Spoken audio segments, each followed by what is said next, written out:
नमस्कार दोस्तों, आप सभी को आपके अपनी YouTube चैनल झार शिक्षा में स्वागत है।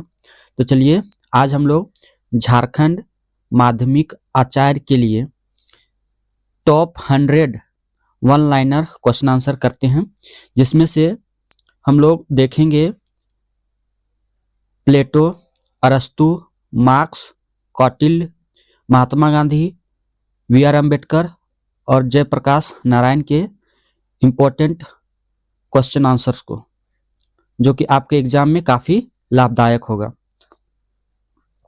उससे पहले एक जरूरी इन्फॉर्मेशन, झार शिक्षा की ओर से 700 plus one liner question answer तैयार किया गया है, जो कि अभी आपको ऑफर प्राइस में ओनली 25 रुपया में मिल रहा है।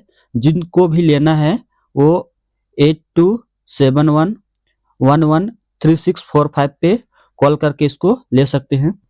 इसमें आपको मिल जाएगा यूनिट 2 के कंप्लीट सिलेबस जो दिया गया है झारखंड माध्यमिक आचार्य में, पाश्चात्य राजनीतिक विचारक जिसमें प्लेटो, अरस्तु और कार्ल मार्क्स पढ़ना है, और भारतीय राजनीतिक विचारक जिसमें कौटिल्य, महात्मा गांधी, B.R. अम्बेडकर और जयप्रकाश नारायण को पढ़ना है। और इसके साथ आपको एक्स्ट्रा फैक्ट का एक सीट भी मिलेगा, जिसमें उन लोग के बुक्स, इंपॉर्टेंट कोट्स जो दिए हैं वो भी इसमें इंक्लूड है। तो चलिए हम लोग पहले क्वेश्चन से स्टार्ट करते हैं। पहला क्वेश्चन है, प्लेटो की प्रसिद्ध कृति रिपब्लिक का उपशीर्षक क्या है? तो प्लेटो की प्रसिद्ध कृति रिपब्लिक का उपशीर्षक क्या है? तो यह न्याय से संबंधित है, कंसर्निंग जस्टिस। प्लेटो के अनुसार न्याय हस्तक्षेप न करना और स्वधर्म पालन है। अगला प्रश्न है, राज्य व्यक्ति का वृहद रूप है, state is individual writ large. यह कथन किसका है? यह कथन जो है वह प्लेटो का है। अगला प्रश्न है, प्लेटो के साम्यवाद के सिद्धांत में शासक और सैनिक वर्ग को किससे वंचित रखा गया है? तो शासक और सैनिक वर्ग से निजी संपत्ति और परिवार से वंचित रखा गया है। किसको? तो निजी संपत्ति और परिवार से वंचित रखा गया है शासक और सैनिक वर्ग को। अगला प्रश्न है, गुफा का रूपक एलिगोरी ऑफ द केव प्लेटो ने अपने किस सिद्धांत को समझने के लिए प्रयोग किया है? यह प्रयोग किया है ज्ञान और अज्ञान के बीच अंतर, यानी कि थ्योरी ऑफ नॉलेज को समझने के लिए गुफा का रूपक जो है इसका प्रयोग किया है। अगला प्रश्न है, प्लेटो ने अपनी किस पुस्तक में दार्शनिक राजा, दैट मीन्स फिलोसोफर किंग के शासन को अव्यवहारिक मानकर कानून के शासन को स्वीकार किया? तो द लॉज में। अगला प्रश्न है, प्लेटो के अनुसार मानव आत्मा के 3 प्रमुख गुण कौन कौन से हैं? तो 3 गुण हैं, विवेक यानी रीजन, साहस स्पिरिट और क्षुधा यानी एपेटाइट। अगला प्रश्न है, लोकतंत्र मूर्खों का शासन है, प्लेटो ने ऐसा क्यों कहा? प्लेटो ने ऐसा इसलिए कहा क्योंकि वह अज्ञानियों द्वारा बहुमत के आधार पर निर्णय लेने की प्रणाली थी। अगला प्रश्न है, प्लेटो की शिक्षण संस्था का नाम क्या था और उसके प्रवेश द्वार पर क्या लिखा गया था? तो प्लेटो की शिक्षण संस्था का नाम अकेडमी था और उसमें लिखा गया था कि ज्यामिति से अपरिचित व्यक्ति यहाँ प्रवेश न करें। अगला प्रश्न है, प्लेटो के न्याय सिद्धांत की आलोचना किसने यह कहकर की कि यह स्थिर और निष्क्रिय है? तो किसने की है? यह बार्कर ने की है। अगला प्रश्न है, सिफालस के अनुसार न्याय की परिभाषा क्या थी जिसे प्लेटो ने खंडित किया? तो न्याय की परिभाषा थी सत्य बोलना और अपना ऋण चुकाना। अगला प्रश्न है, प्लेटो ने किस शासन प्रणाली में सर्वश्रेष्ठ से निकृष्ट क्रम में रखा। मतलब किस शासन प्रणाली को सर्वश्रेष्ठ से निष्कृष्ट मतलब ऊंचा से नीचे क्रम में रखा? तो सबसे पहले राजतंत्र को सर्वाधिक उपयुक्त बताया, उसके बाद टिमोक्रेसी, फिर उसके बाद ओलिगार्की, फिर उसके बाद डेमोक्रेसी और सबसे लास्ट में टायरेनी को रखा। अगला प्रश्न है, प्लेटो का उपादर्श राज्य सब आइडियल स्टेट किस पुस्तक में वर्णित है? तो यह द लॉज में वर्णित है। शिक्षा मानसिक व्याधि का मानसिक उपचार है, यह कथन किस विचारक के संदर्भ में है? तो यह है प्लेटो के संदर्भ में। अब हम लोग देखते हैं अरस्तु के प्रश्नों को ऑनलाइनर के फॉर्म में। मनुष्य स्वभाव से एक राजनीतिक प्राणी है। Man is by nature a political animal, यह किसने कहा? तो यह अरस्तु ने कहा। अरस्तु ने कुल कितने संविधानों का तुलनात्मक अध्ययन किया था? तो अरस्तु ने 158 संविधानों का तुलनात्मक अध्ययन किया था। अगला प्रश्न है, अरस्तु के अनुसार क्रांति दैट मीन्स रेवोल्यूशन का मूल कारण क्या है? तो रेवोल्यूशन का मूल कारण है असमानता की भावना यानी इनइक्वालिटी। अगला प्रश्न है, अरस्तु ने अपने नागरिकता यानी सिटीजनशिप के सिद्धांत में किन्हें नागरिक नहीं माना है? तो अरस्तु ने महिलाओं, दासों और विदेशियों और बच्चों को नागरिक नहीं माना है। अगला प्रश्न है, अरस्तु ने किस प्रकार के शासन को सर्वश्रेष्ठ व्यवहारिक राज्य यानी पॉलिटी कहा है? तो पॉलिटी जो मध्यम वर्ग यानी कि गोल्डन मीन पर आधारित हो, उसी को अरस्तु ने सर्वश्रेष्ठ व्यवहारिक राज्य कहा है। अगला प्रश्न है, राज्य परिवार और ग्रामों का एक समुदाय है जिसका उद्देश्य पूर्ण और आत्मनिर्भर जीवन की प्राप्ति है, यह परिभाषा किसकी है? यह परिभाषा अरस्तु ने दी है। अरस्तु ने प्लेटो के किस सिद्धांत की यह कहकर आलोचना की कि जो सबका होता है उसकी परवाह कोई नहीं करता है? यह पत्नियों और संपत्ति का साम्यवाद के सिद्धांत की आलोचना कर कही। अगला प्रश्न है, अरस्तु के अनुसार दास प्रथा यानी स्लेवरी क्यों उचित है? तो स्लेवरी जो है वह उचित इसलिए है क्योंकि यह प्राकृतिक और स्वामी तथा दास दोनों के लिए हितकारी है।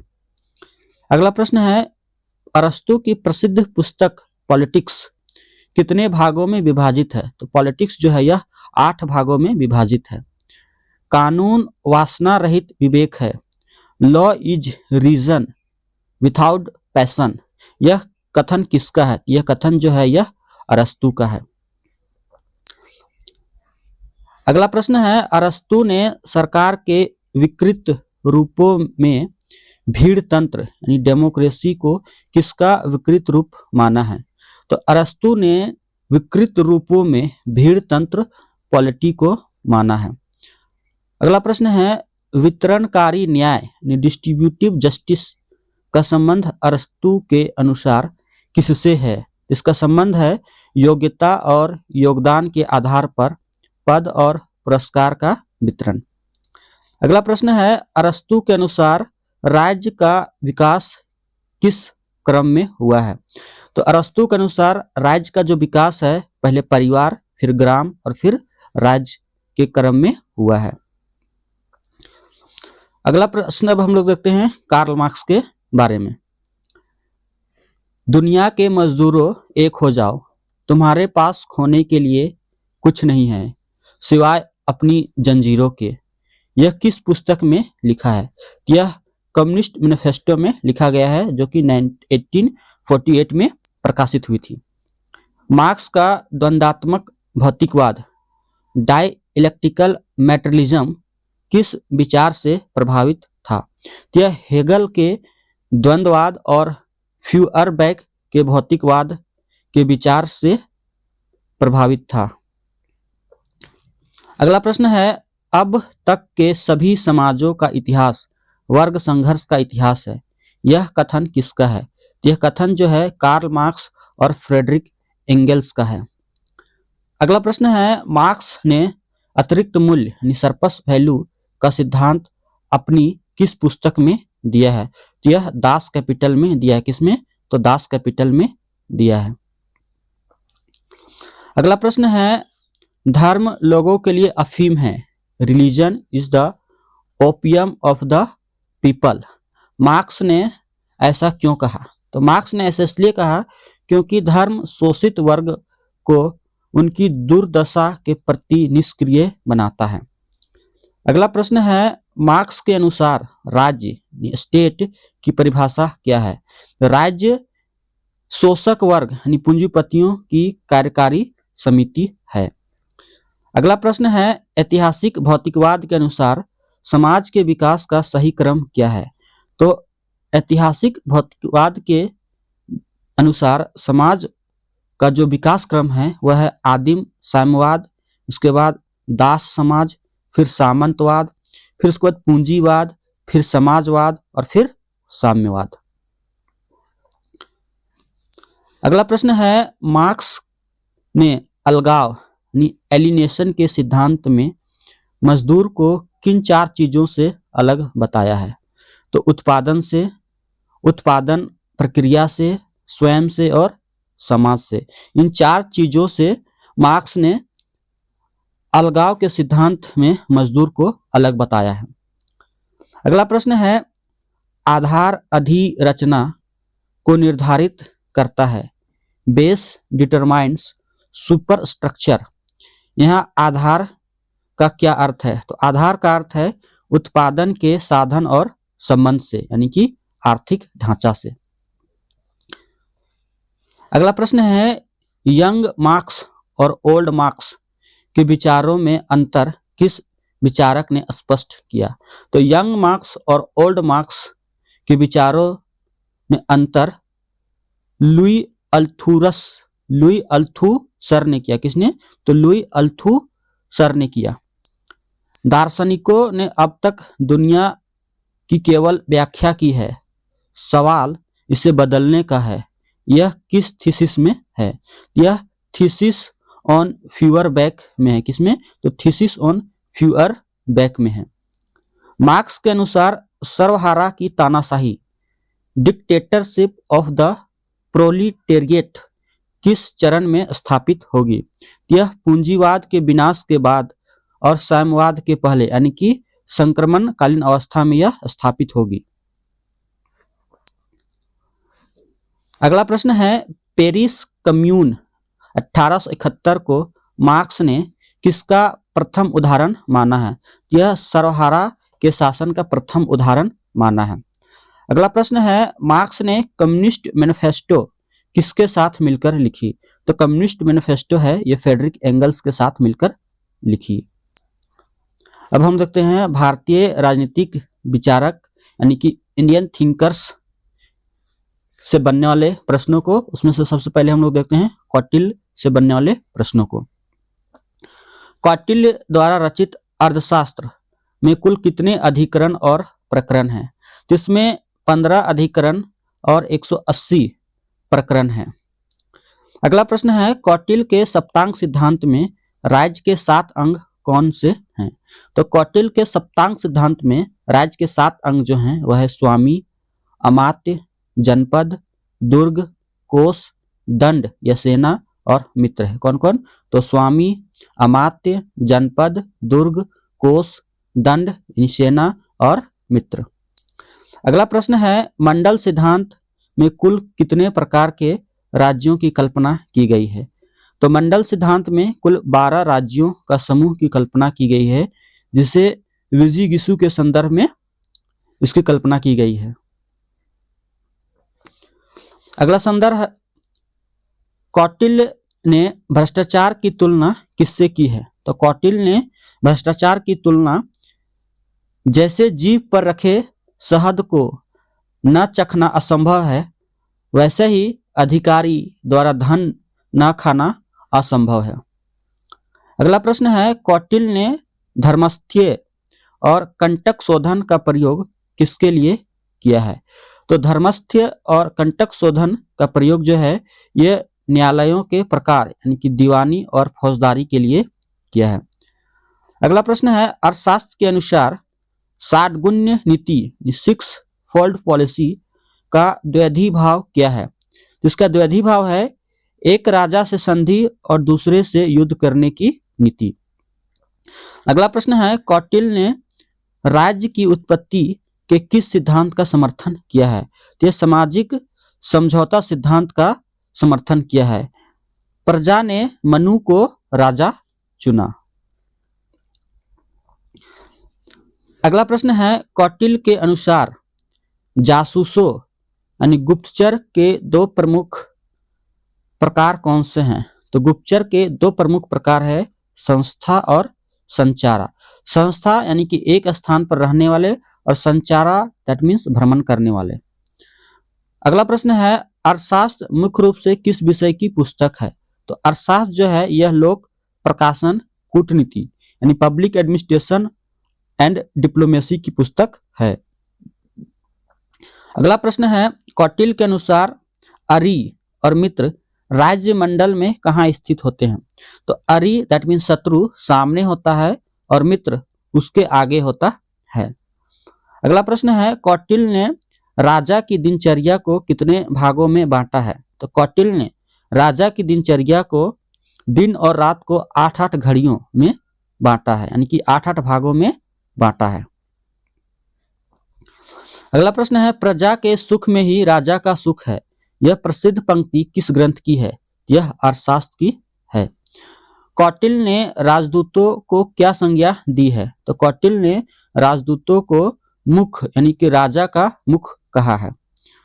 कौटिल्य के अनुसार योगक्षेम क्या अर्थ क्या है? मतलब योगक्षेम का क्या अर्थ है? इसका अर्थ है अप्राप्त की प्राप्ति दैट मीन्स योग और प्राप्त की रक्षा यानी क्षेम। अब हम देखते हैं महात्मा गांधी से बनने वाले प्रश्नों को। गांधी जी ने अपनी किस पुस्तक में ब्रिटिश संसद को बांझ और बेसिया कहा है? यह हिंद स्वराज 1909 की पुस्तक में कहा है। गांधी जी के ट्रस्टीशिप सिद्धांत का मुख्य उद्देश्य क्या था? तो ट्रस्टीशिप का मुख्य उद्देश्य था पूंजीपतियों को संपत्ति का मालिक न मानकर उसका ट्रस्टी यानी संरक्षक मानना। अगला प्रश्न है, साधन और साध्य बीज और वृक्ष की तरह है, इसका तात्पर्य क्या है? इसका तात्पर्य है अपवित्र साधनों से पवित्र साध्य यानी लक्ष्य की प्राप्ति नहीं हो सकती। दैट मीन्स अपवित्र साधनों से हम लोग पवित्र साध्य की प्राप्ति नहीं कर सकते हैं। अगला प्रश्न है, गांधी जी ने सिविल नाफरमानी सिविल डिसओबीडियंस का विचार किस विचारक से लिया है? यह विचारक लिए हैं हेनरी डेविड थोरो से। किनसे? तो हेनरी डेविड थोरो से सिविल डिसओबीडियंस का विचार लिए हैं। अगला प्रश्न है, गांधी जी का राम राज्य से क्या आशय था? तो राम राज्य का आशय था नैतिक रूप से प्रबुद्ध अराजकता यानी इनलाइटेंड अनार्की या ईश्वर का साम्राज्य। अगला प्रश्न है, सत्याग्रह कमजोरों का हथियार नहीं है, यह आत्मबल है, यह किसने कहा? यह महात्मा गांधी ने कहा। अगला प्रश्न है, गांधी जी के अनुसार सत्याग्रह का सबसे अंतिम अस्त्र कौन सा है? तो सबसे अंतिम अस्त्र जो है वह उपवास है यानी कि फास्टिंग है। अगला प्रश्न है, गांधी जी ने सर्वोदय का विचार जॉन रस्किन की किस पुस्तक से लिया? तो जॉन रस्किन की unto the last that means unto this last पुस्तक से लिया। अगला प्रश्न है, मैं एक पुजारी, एक ईसाई, एक मुस्लिम और एक यहूदी हूँ, यह कथन गांधी जी ने किस संदर्भ में कहा? यह धर्मनिरपेक्षता सर्वधर्म समभाव के संदर्भ में कहा। अगला प्रश्न है, गांधी जी ने आधुनिक सभ्यता यानी कि मॉडर्न सिविलाइजेशन को क्या कहा है? तो मॉडर्न सिविलाइजेशन को शैतानी सभ्यता यानी शैतानिक सिविलाइजेशन कहा है। अगला प्रश्न है, बुनियादी शिक्षा न्याय तालीम का विचार गांधी जी ने कब प्रस्तुत किया? तो बुनियादी शिक्षा का विचार गांधी जी ने 1937 के वर्धा शिक्षा सम्मेलन में किया था। गांधी जी ने किसे अपना राजनीतिक गुरु माना? तो गांधी जी ने गोपाल कृष्ण गोखले को अपना राजनीतिक गुरु माने हैं। अगला प्रश्न है, गांधी जी का मतलब स्वराज का अर्थ केवल अंग्रेजों का जाना नहीं बल्कि आत्मसम्मान या आत्मशासन है। यह विचार किस पुस्तक में है? स्वराज का अर्थ जो है वह केवल अंग्रेजों का जाना नहीं बल्कि आत्मशासन है। यह विचार जो है हिंद स्वराज पुस्तक में है। अगला प्रश्न है, गांधी जी का महासागरीय वृत्त ओशियनिक सर्कल सिद्धांत किस व्यवस्था के लिए है? यह सत्ता के विकेंद्रीकरण दैट मीन्स डिसेंट्रलाइजेशन के लिए है। अब हम देखते हैं वी.आर. अंबेडकर यानी कि भीमराव अंबेडकर से बनने वाले प्रश्नों को। पहला प्रश्न है इसमें, अंबेडकर ने किस पुस्तक में जाति प्रथा की उत्पत्ति और विकास का वर्णन किया है? यह है caste in India, their mechanism, genesis and development. किसमें? तो caste in India, their mechanism, genesis and development. अगला प्रश्न है, शिक्षित बनो, संगठित रहो, संघर्ष करो। यह नारा किसने दिया है? यह नारा बी.आर. अंबेडकर ने दिया है। पूना पैक्ट 1932 किसके बीच हुआ था और इसका मुख्य परिणाम क्या था? यह गांधी और अंबेडकर के बीच हुआ था, जिसमें दलितों के लिए पृथक निर्वाचक मंडल के बजाय आरक्षित सीटें दी गई।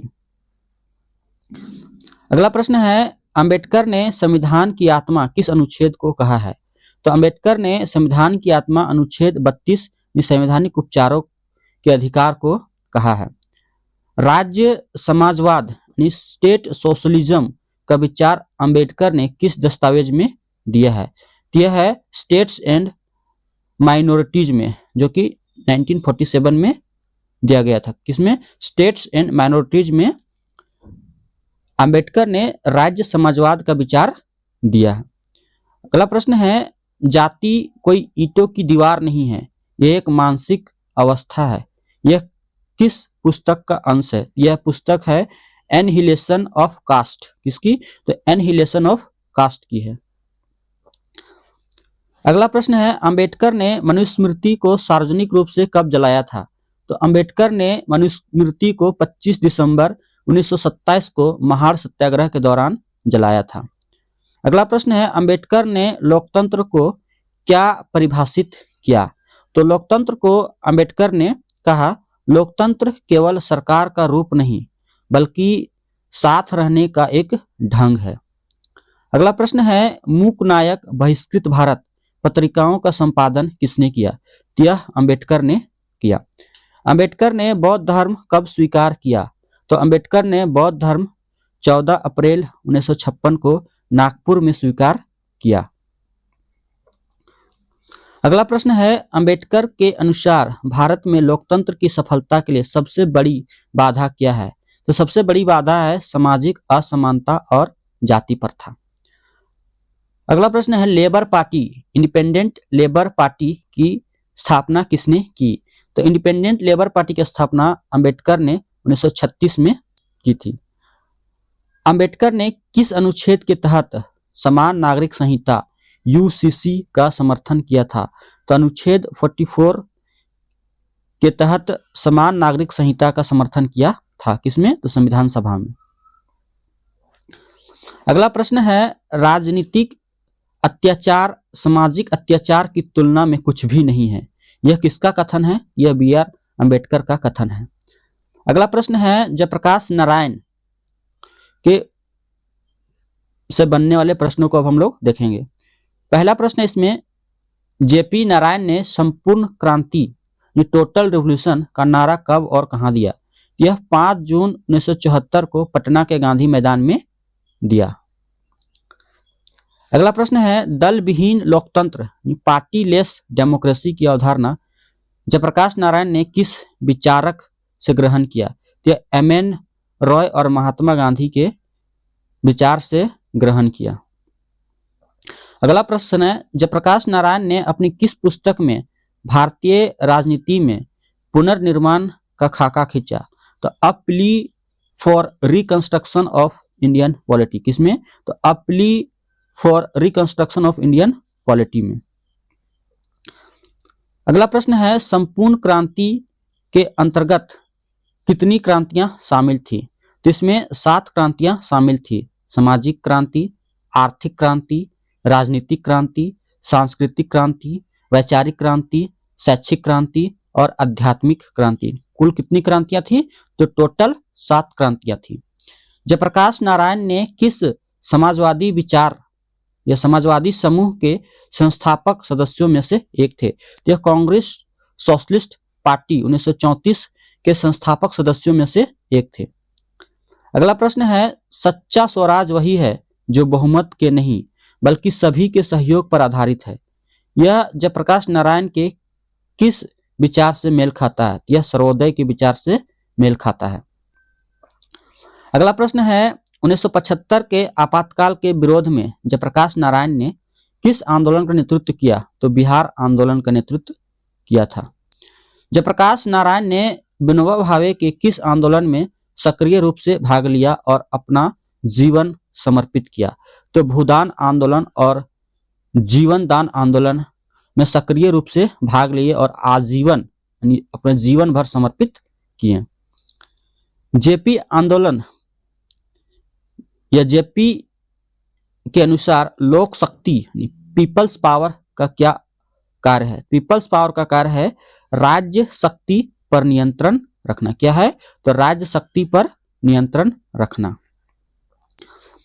अगला प्रश्न है चौखंभा राज्य 4 पिलर्स स्टेट की अवधारणा समाजवाद के किस विचारक से जयप्रकाश नारायण के विचारों में आई? यद्यपि मूल राम मनोहर लोहिया का था। यह विचार विकेंद्रीकरण के समर्थन यानी ग्राम मंडल और जिला प्रांत से आई। अगला प्रश्न है जयप्रकाश नारायण को मरणोपरांत भारत रत्न कब दिया गया? तो 1999 में जयप्रकाश नारायण को भारत रत्न दिया गया। समाजवाद से सर्वोदय की ओर फ्रॉम सोशलिज्म टू सर्वोदया यह जयप्रकाश नारायण की किस प्रकार की यात्रा है? यह वैचारिक यात्रा है मार्क्सवाद से गांधीवाद की ओर। अगला प्रश्न है जयप्रकाश नारायण ने संसदीय लोकतंत्र को क्यों खारिज किया? तो इसलिए खारिज किया क्योंकि यह खर्चीला है, भ्रष्टाचार बढ़ाता है और सत्ता का केंद्रीकरण करता है। अब हम देखते हैं विविध और तुलनात्मक प्रश्नों को जो कि एग्जाम में काफी इंपॉर्टेंट हो सकता है। पहला प्रश्न है किसने कहा मार्क्सवाद मुक्त उद्यम यानी फ्री इंटरप्राइज के युग का राजनीतिक सिद्धांत है न कि भविष्य का? यह लास्की ने कहा या समकालीन आलोचकों के द्वारा कहा गया है। अगला प्रश्न है गांधी और मार्क्स के बीच मुख्य समानता क्या है? तो गांधी और मार्क्स के बीच मुख्य समानता है दोनों राज्य विहीन यानी स्टेटलेस और वर्ग विहीन क्लासलेस समाज चाहते थे। अगला प्रश्न है कौटिल्य का राजा प्लेटो के दार्शनिक राजा से किस प्रकार भिन्न है? तो कौटिल्य का राजा व्यवहारिक है और विस्तारवादी है जबकि प्लेटो का राजा आदर्शवादी और त्यागी है। अगला प्रश्न है अंबेडकर और गांधी के बीच ग्राम स्वराज पर क्या मतभेद था? तो ग्राम स्वराज पर मतभेद था। गांधी गांवों को राम राज्य मानते थे जबकि अंबेडकर गांवों को संकीर्णता और अज्ञानता का अड्डा यानी डेन ऑफ सोशलिज्म मानते थे। अगला प्रश्न है और लास्ट प्रश्न है मंडल सिद्धांत यानी कौटिल्य और शक्ति संतुलन आधुनिक में क्या समानता है? तो दोनों इस बात पर जोर देता है कि पड़ोसी राज्य स्वाभाविक शत्रु होता है। दोस्तों इसका पीडीएफ आपको हमारे टेलीग्राम ग्रुप झार शिक्षा से भी मिल जाएगा जिसका लिंक जो है आपको डिस्क्रिप्शन बॉक्स में है दिया गया है। दोस्तों एक बार मैं आप लोग को फिर से बता दूं कि हमारे द्वारा झारखंड माध्यमिक आचार्य यूनिट 2 के लिए 700 प्लस का क्वेश्चन आंसर इसी फॉर्मेट में तैयार किया गया है जो आपके एग्जाम में काफी मदद करेगा, जिसको आप आसानी से यूनिट 2 को रिवीजन कर सकते हैं। इसका ओनली जो अभी प्राइस है वो 25 रुपये रखा गया है जो कि क्रिसमस तक ही वैलिड है। जिसको भी लेना है वो 82 71 11 36 45 पर कॉल करके ले सकते हैं क्योंकि फिर क्रिसमस के बाद इसका प्राइस 50 रुपीज ही रहने वाला है।